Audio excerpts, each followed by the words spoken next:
I'm sharing my top 3 underrated plugins that I'm using daily. Now, I spent a lot of time trying out new tools, learning about the tech and DSP behind them, talking to the developers, and comparing what works to what I currently use. And I think that these 3 plugins really help me achieve 3 different goals for my mastering session. The first one is the Michelangelo, but let me just explain what's so wildly underrated about this plugin. Now, Ozone 11, which I think is fairly rated, it's not on this list, has added this new functionality. So with equalizer or any of their modules, you can go into mid-side or transient sustain mode, which is great, but you can only do them independently of one another. So you can either go into transient sustain or mid-side.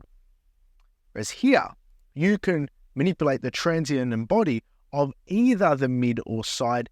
And as well as that, instead of having to open up another instance of exciter, you can actually drive harmonics on each of these bands to the change you're making. So you have not just an EQ, but a full sound designing tool in mastering. Now, not for the sake of redesigning the sound of things, but for the sake of being able to have good flexibility when you're mastering to shape the tone. And you can do that all within that one band and then do different things to each band without having to swatch or swip. What's the word? Swatch, no. Swap or switch, not swatch or swip. I got mixed up with my words there. What I'll do is I'll first show you one of the main ways I've been using this, and then I'll show you a bit more of a creative way. So the main thing you'll probably see me do is drive the mid-range, as in make the mid-range a bit thicker or fuller. But something I haven't really explained is how I dial in this body section. So what we're going to do is we're going to add low mids to the body of this track. We'll put this in bypass so we can hear it before and after. But what's really important when you're doing this is how you dial in the transient detection circuit so you only get the body and not the transient. So let's do that now.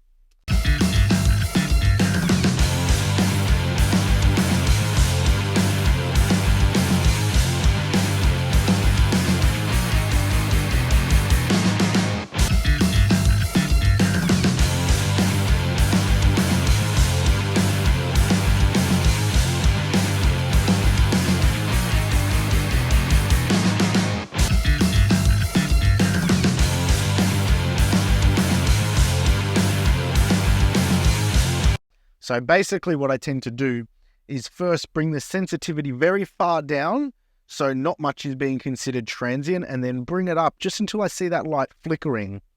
I typically like to have shorter durations. It really depends on how much of the body you want to get, but that just sets up the threshold. I haven't done any EQ yet. Now we have to peak the body frequency. So where's the fatness in these guitars? So I'll do that.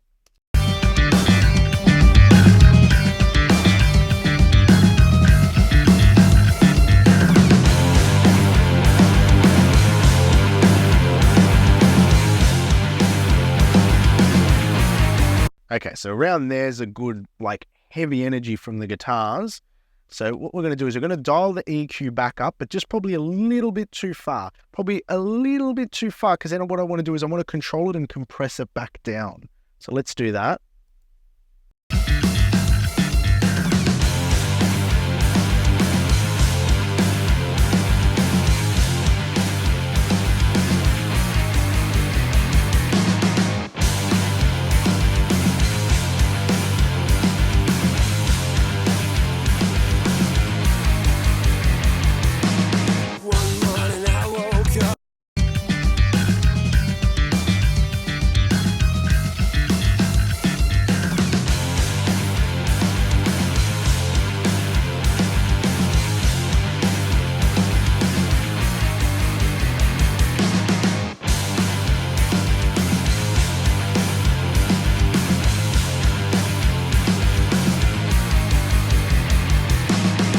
How thick are those guitars? It's a beautiful little subtle movement, and it works with everything, with weak synths, soft vocals, like vocals that don't have enough body in it. I can do this in mastering, really capture it and just bring a bit of body to it. I want to show you the snappy snare. Now, this is something I've been a bit more experimental with because it's only something new I've started doing in mastering with this. But again, this is so OP. This is just over the top flexibility. Let's get these snares moving and get it right on the snap. One morning I woke up and I saw the walls crumble inside from you. I got up and I fell down. Next thing I know,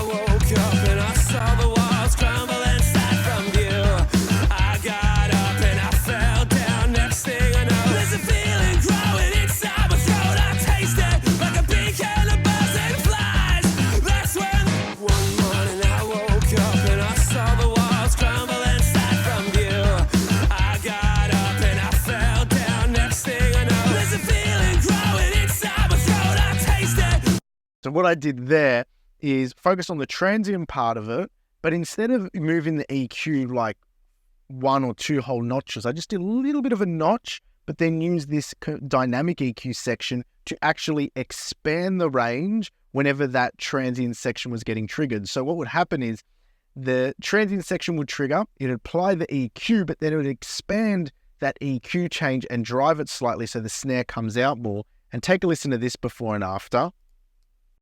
One morning I woke up and I saw the walls crumble inside from view. I got up and I fell down. Next thing I know, there's a feeling growing inside my throat. I taste it like a beacon of buzzing flies. That's when the voice says. Now, do I need to bring out the snare of this mix?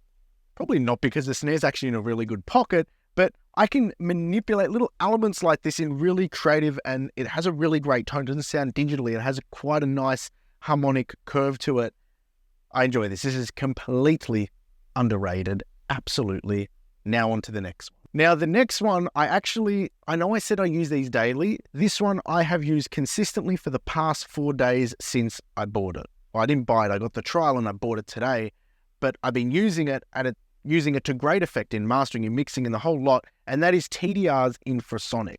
Now, I did a whole video when I first downloaded this demo trying to figure it out, and it was wild, and I'm still using it today. I just had a client over mixing a hip-hop record, and we got the subs in a pocket, and one of the notes was a little bit too low and flabby. We used this on it, and we're still able to maintain that bigness to it, which is great. So basically, if you haven't seen my video on this before, this is a super high pass. It's not a super high pass filter. That's a bad descriptor.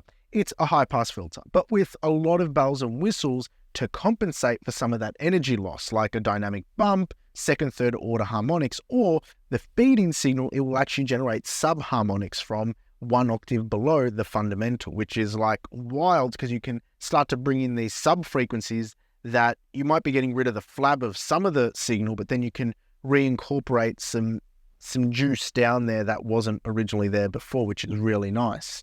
So take a listen to this, because this kick drum's actually in a really nice pocket, but we can shape it. Not that I would shape this in mastering, but this is a good example of how we can push the limits with this particular tool here.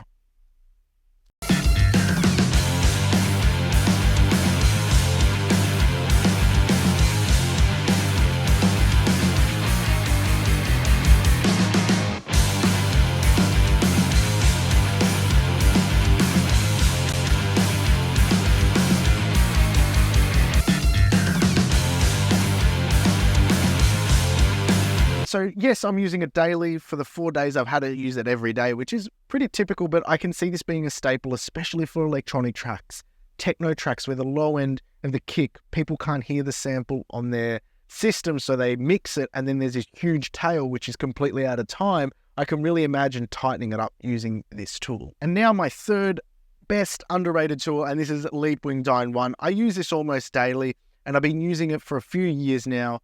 And you've seen me talk about it, but I think this is hugely underrated. If you're mastering and you want to take mastering seriously, look, I'm not paid by the company to say this. I just think if you're taking mastering seriously, you should purchase this. This is the best multiband on the market, hands down, period. Finish. No discussion about it. You want to get this multiband.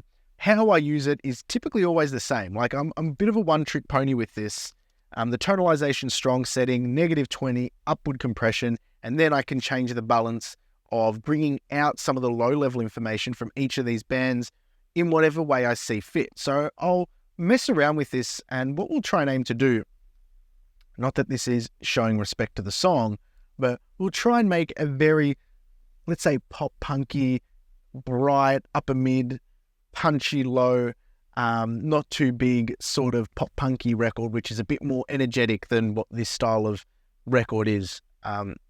Love the band, Warden's awesome, but we're going to do this just for creative flavor to show you how far you can actually shift a mix in one direction or the other using something like this, and it doesn't sound phasey or weird. The crossovers are really awesome on this, and actually we'll use the master quality filters, okay, because I can.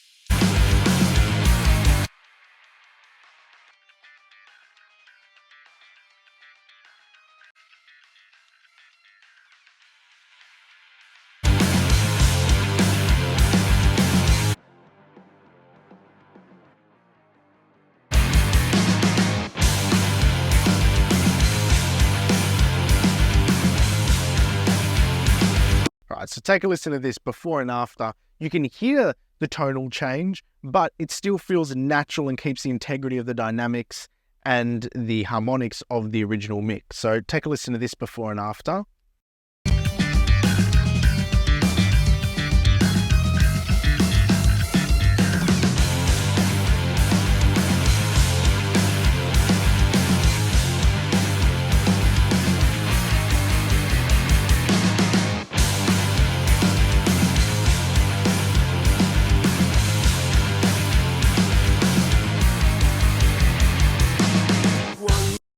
Come on, it's so easy to manipulate that tone, but it still sounds natural. I wouldn't do this setting on the actual master for this track. That would be ludicrous because it's meant to be big, fat, warm, heavy rock.